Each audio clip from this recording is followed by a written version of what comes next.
नमस्कार शेतकरी मित्रांनो, मिरची पिकामध्ये पहिली जी आळवणी आहे तर ती कोणती करायला पाहिजे, तर त्याचीच माहिती आपण आज या व्हिडिओच्या माध्यमातून जाणून घेण्याचा प्रयत्न करणार आहे। त्यामुळे व्हिडिओ हा शेवटपर्यंत पाहण्याचा प्रयत्न करा। मित्रांनो, आपण जे नर्सरीमधून किंवा आपण घरी बनवलेलं जे रोप आहे तर मिरची पिकाची आपण त्यामध्ये लागवड करत असतो। मग मित्रांनो, सुरुवातीला आपल्याला जे मिरची पिकामध्ये जी आळवणी करायची आहे तर त्या आळवणीमध्ये आपल्याला जो मुळांचा विकास आहे तर तो झाला पाहिजे। त्याचबरोबर मातीमध्ये जे घातक बुरशी आहे तर त्या बुरशीचा नायनाट झाला पाहिजे। त्यापासून पीक जे आहे तर ते सुरक्षित राहिलं पाहिजे। त्यामध्ये पिकाची जी मर आहे तर ती झाली नाही पाहिजे, यासाठी सुद्धा आपल्याला काम करणे गरजेचे आहे। मग त्यासाठीच मित्रांनो, जी पहिली आळवणी आहे तर ती कोणती घ्यायची तर तीच आपण आज सांगणार आहे।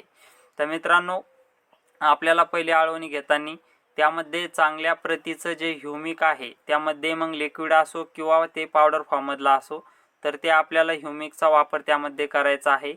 मित्रांनो, त्याचबरोबर आपल्याला त्यामध्ये जे की ट्रायकोडर्मा आहे, ट्रायकोडर्मा व्हिडी जी आहे तर तिचा वापर त्यामध्ये करायचा आहे।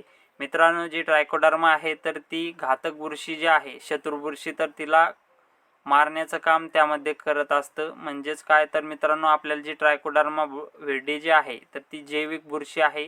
या बुरशीचा जर आपण वापर केला तर आपल्याला पुढच्या येणाऱ्या काळामध्ये सुद्धा जे घातक बुरशी आहे तर तिला कंट्रोल करण्याचं काम करत असते।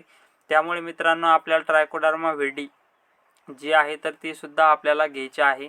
मित्रांनो, ट्रायकोडर्मा व्हिडी आणि आपल्याला प्लसमध्ये त्यामध्ये जे ह्युमिक आहे तर ते आपल्याला घेऊन त्यामध्ये पहिली ड्रिंचिंग करायची आहे, जेणेकरून आपल्याला मुळांचा विकास जर चांगला झाला तर त्यामध्ये झाड जे आहे तर ते वाढीला लागेल आणि त्यामध्ये आपल्याला जे घातक बुरशी आहे तर त्यापासून सुद्धा कंट्रोल होण्यास मदत मिळेल। जे मुळं आहे तर ते सुद्धा खराब होणार नाही। त्यासाठी मित्रांनो, आपल्याला सगळ्यात स्वस्त आणि मस्त आपण ही जी आळवणी आहे तर ती घेणे गरजेचे आहे। मित्रांनो, त्यामध्ये आपल्याला जी आळवणी आहे तर आपण रोप लावल्याच्या नंतर दुसऱ्या किंवा तिसऱ्या दिवशीच आपल्याला जी आळवणी आहे तर ती करणे गरजेचे आहे। तर मित्रांनो, आपण ही आळवणी नक्की करू शकता। तर मित्रांनो, माहिती कशी वाटली कमेंट करून सांगा। मिरची पिकामध्ये अजून काही आपल्याला समस्या असेल तर कमेंट्समध्ये नक्की कळवा। मित्रांनो, आपल्याला पुढचा व्हिडिओ कशावर पाहिजे त्याची सुद्धा आपल्याला कमेंट्समध्ये नक्की कळवा। तर मित्रांनो, धन्यवाद। जय जवान जय किसान।